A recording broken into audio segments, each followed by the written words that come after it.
Assalamualaikum warahmatullahi wabarakatuh. Perkenalkan nama saya Lingga Adema dengan NIM 06121282328021.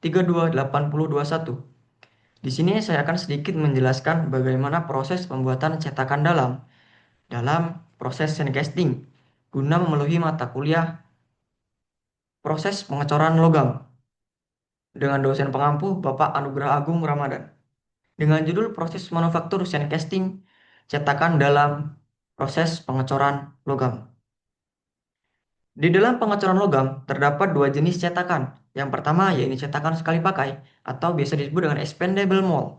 Cetakan harus dihancurkan untuk mengambil produk akhir, termasuk dalam kategori ini yaitu pengecoran pasir yaitu sandcasting.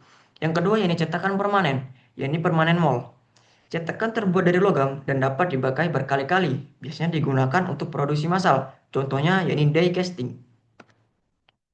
Selanjutnya sebelum adanya mesin manufaktur modern seperti CNC dan 3D printing, proses pengecoran logam digunakan sejak sebelum 1000 Masehi, dari artefak kuno hingga komponen kritis infrastruktur modern dengan metode yang tetap sama. Proses pengecoran logam menjadi solusi paling serbaguna untuk mencetak komponen logam bervolume menengah dengan geometri yang cukup rumit dan ukuran yang raksasa begitu. Selanjutnya pada proses pencetakan kita harus menyiapkan yang namanya cetakan terlebih dahulu. Yang pertama wadah, molding flash. Wadah rangka penahan utama yang menyangga pasir agar cetakan tidak pecah selama proses. Kemudian ada yang namanya cetakan bawah dan cetakan atas. Untuk cetakan bawah, bisa disebut dengan drag. Untuk cetakan atas, ini bernama cup. Kemudian ada juga parting line, garis potong horizontal yang memisahkan antara area cup dan drag. Selanjutnya ada saluran-saluran cetakan. Yang pertama pouring basin atau cup, yakni berfungsi meredam kecepatan ekstrim logam cair dari ladle untuk mencegah erosi pasir dan masuknya kotoran. Kemudian ada sprue, saluran turun vertikal utama dari basin menuju ke sistem distribusi. Kemudian ada reserve, yakni penambah, reservoir cadangan logam cair, berfungsi menyuplai logam ekstra untuk mengkompensasi penyusutan volume saat solidifikasi. Kemudian ada gating system, yakni runner dan gate, jaringan lorong horizontal yang mendistribusikan aliran logam cair secara merata masuk ke dalam rongga. Selanjutnya, pada pembuatan langkah-langkah cetakan, ada tiga, persiapan, kemudian peleburan, dan yang ketiga finishing. Pada tahap persiapan, kita harus membuat yang namanya replika benda kerja tersebut, pembuatan pola. Memproduksi replika komponen dengan margin penyusutan. Sebelum kita membuat benda, kita harus menyediakan replikanya tersebut. Kemudian mempersiapkan pasir. Nah, mempersiapkan pasir ini, apakah kita harus memakai pasir silika atau pasir lain-lainnya? Dengan cara mencampur pasir khusus dengan bahan pengikat agar memiliki ketahanan termal dan struktural yang tinggi.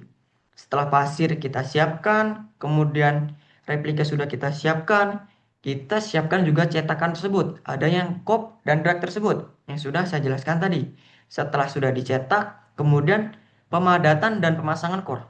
Memadatkan pasir mengelilingi pola di dalam flux, lalu merakit dan memposisikan core di dalam rongga. Dan yang terakhir perakitan assembly. Menggabungkan bagian atas kop tadi dan bagian bawah. Memastikan sistem saluran dan inti terkunci sempurna.